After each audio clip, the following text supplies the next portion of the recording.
Super star Krishna గారు నటించినటువంటి ఒక అరుదైన అపురూప చిత్రం మళ్ళీ పెళ్ళి. దీనిని ఒక 2 days బ్యాక్ చూశాను. 1970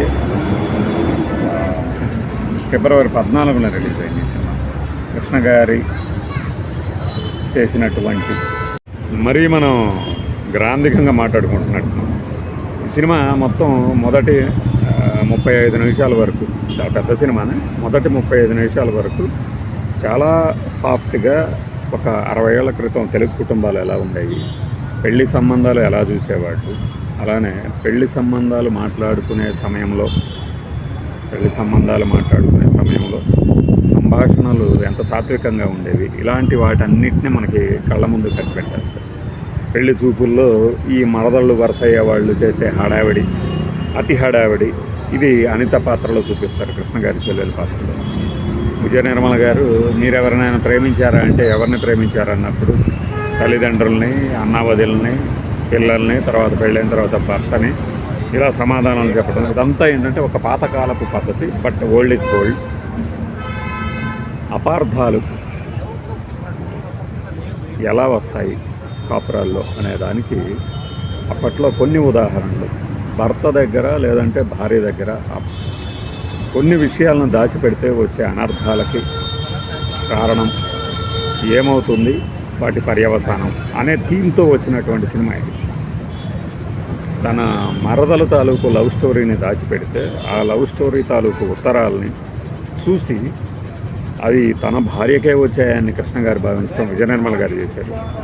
నాగయ్య గారు, హేమలత, నిఖిల్నేని గారు, కృష్ణంరాజు, ఇంకా మనకి లవకుశలో చేసిన నాగరాజు, లవకుశల్లో ఆ ట్విన్స్లో ఒకటి పిల్లవాడు, ఆ తర్వాత పెద్ద ఆయన నాగరాజు గారు ఒక మంచి క్యారెక్టర్ చేస్తారు కృష్ణంరాజు గారి ఫ్రెండ్గా.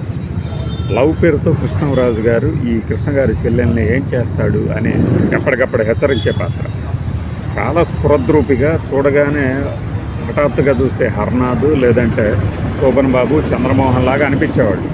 మరి ఆయన ఎందుకు సినిమా రంగంలో కొనసాగలేదో నాకైతే తెలియదు, కానీ కొన్ని పాత్రలు చేశారు. అప్పటికీ కృష్ణ గారి సినిమాల్లో అప్పుడప్పుడు దర్శనం ఇచ్చేవాళ్ళు, ఒక చిన్న పాత్ర.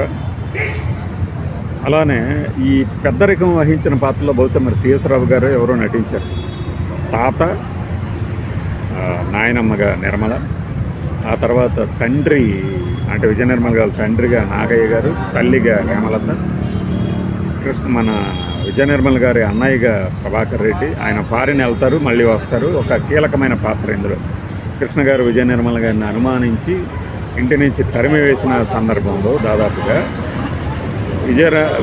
మన ప్రభాకర్ రెడ్డి గారు అమెరికా నుంచి వచ్చి కృష్ణ గారికి నచ్చజెప్పే ప్రయత్నంలో ఆయన చేత దెబ్బలు తినటం, అక్కడ తన ఆవేశాన్ని అదుపు చేసుకొని బావతో ఎట్లా మాట్లాడతాడు అనేది అప్పట్లో పిల్లనిచ్చిన చోట పుట్టింటి వాళ్ళు ఎంత అణిగమణిగి ఉండేవాళ్ళు అనే దానికి అర్థం పడుతుంది. ఒకప్పుడు ఇలా ఉండేవాళ్ళ అని అనిపిస్తుంది. ఈ సినిమా యావరేజ్గా ఆడినట్లుంది. 54 ఏళ్ళు అయింది రిలీజ్ అయ్యి. అభిమానంతో, కృష్ణ గారి మీద అభిమానంతో ఆయన పాత సినిమాలు మళ్ళీ చూస్తూ ఉంటాం. బట్ సాత్వికమైన లైటర్ వెయిన్లో సాగిపోయే heavy emotional drama చివర్లు.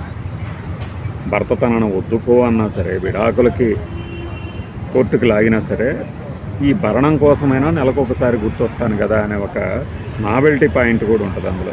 Vijaya Nirmala గారు మనకింత ఆస్తి ఉంది, వాడిని అడిగేది ఏంటి మనం ఇంకా భరణం అని మన నాగయ్య గారు అన్నప్పుడు చెప్పే కారణం అది. ఈ మధ్యలో ఒక గెస్ట్ లెక్చరర్ క్యారెక్టర్లో సత్యనారాయణ గారు కూడా కనిపిస్తారు.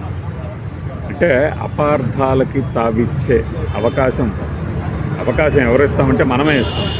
అనవసరంగా గోప్యత పాటిస్తాం. ఇప్పుడైనా మనం ఎవరికైనా ఏదైనా విషయం చెప్పాలంటే వదిలే ఇప్పుడు ఎందుకులే, తర్వాత చెప్దాంలే అని అనేవాళ్ళందరూ ఇలాంటి సినిమాలు చూడాలి. ఏ విషయమైనా నెక్స్ట్ లెవెల్కి వెళ్ళినప్పుడు ఆ చిన్న దాపరికమే ఎంత పెద్ద సమస్యలకి దారి తీస్తుంది అనేది. కృష్ణ గారు అయితే ఆ క్యారెక్టర్లో డైనమిక్ అన్నమాట. అంటే ఫైట్స్ డ్యాన్సులు చేయడం కాదు డైనమిక్ అంటే, ఆ ఎక్స్ప్రెషన్స్ కానీ ఆ కెరీర్ బిగినింగ్లో ఆయన చేసిన ఈ పాత్ర నిజంగా ఆ క్యారెక్టర్ చేస్తున్నటువంటి తప్పితే కృష్ణ గారు చేసినటువంటిది. 350 సినిమాలు చేసిన తర్వాత ఈ రోజున కృష్ణ గారు అంటే మనకున్న ఇమేజ్ని పక్కన పెట్టి సినిమాను చూస్తే ఇలాంటి క్యారెక్టర్లు కూడా చేశారా అనిపిస్తుంది. చాలా గొప్పగా చేశారు ఆ విలన్ క్యారెక్టర్. ఇందులో విలన్ ఎవరయ్యా అంటే వేణుగోపాలరావు అనే కృష్ణ గారు. మీరు ఇది ఒక నవల్లా కనుక అనుకుంటే, నవల చూసినప్పుడు భార్యను అనుమానించి హింసించే క్యారెక్టర్ విలను, అది హీరోనే.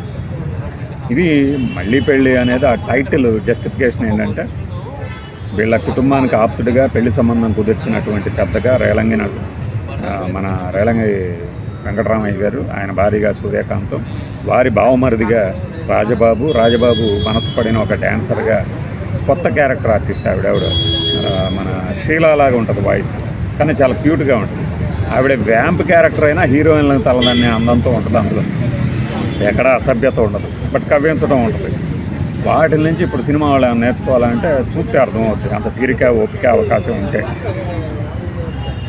విడాకులు ఇప్పించినటువంటి లాయర్ క్యారెక్టర్లో రేలంగి గారు, ఆయనే చివరికి ఈమె ఎక్కడ దిక్కులేక ఇక దేవతామూర్తుల సన్నిధిలో తన బాధ చెప్పుకుంటూ సొమ్మసిల్లి పడిపోయినప్పుడు కృష్ణ గారి చెల్లెలు చనిపోతుంది. చనిపోయిన తర్వాత ఆవిడ ప్రియుడైనటువంటి కృష్ణరాజు గారు తన తండ్రి చెర నుంచి విడిపించుకొని, ధూళిపాల గారు చెర నుంచి విడిపించుకొని వచ్చేసరికి ఆమె చనిపోవడం చూసి పెద్దగా అరుస్తూ వాపోతుంటుంది. చూస్తుంటే ఈమె మీకు తెలుసా అన్నప్పుడు చెప్తారు, నా ప్రియురాలు అంటే ఈయన చెల్లెలే. ఆయన నీవు రాసిన లెటర్లో నా చెల్లెలకి రాసావనుకొని మందభాగ్యుల్లాగా భార్యను వదిలిపెట్టాడు అన్నప్పుడు కృష్ణ గారి కళ్ళు తెరుచుకొని విజయ నిర్మల్ గారి దగ్గరికి పరిగెత్తారు. అక్కడ విడాకులు ఇప్పించిన దాన్ని మళ్ళీ దేవుడి సన్నిధిలోనే మళ్ళీ పెళ్లి చేద్దాం అనుకో, టైటిల్ జస్టిఫికేషన్. ఇది ఈ మన రెండు విజయ నిర్మల గారు మనకి కృష్ణ గారితో పెళ్లి సందర్భంలో ఫోటోలు అంటే ఈ సినిమాలోని పెళ్లి ఫోటోలే బయట మనకు కనపడేది. ఇది నిజమైన పెళ్లి జరిగినప్పుడు ఇవేనా అని భ్రమకి లోనయ్యేలాగా చేసే ఫోటోలు. కృష్ణరాజు గారు బహుశా 70లో 5-6 సినిమాల్లో కృష్ణ గారితో నటించారు. ఒక పాజిటివ్ క్యారెక్టర్ ఇందులోనే, ఒక అసమర్థ ప్రియుడి పాత్రలో. చాలా సినిమాల్లో విలన్గా కనిపిస్తారు కృష్ణ గారితో. 71లో కూడా ఇంకో 10 సినిమాల్లో నటించినట్లే. మళ్ళీ పెళ్ళి మళ్ళీ మనం ఒకసారి కృష్ణ గారి సినిమాల గురించి కనుక మాట్లాడుకుంటూ పాతవి చూడదలుచుకుంటే ఆ యూట్యూబ్లో ఉన్నాయి, చూడొచ్చు, ఎంజాయ్ చేయొచ్చు. బై.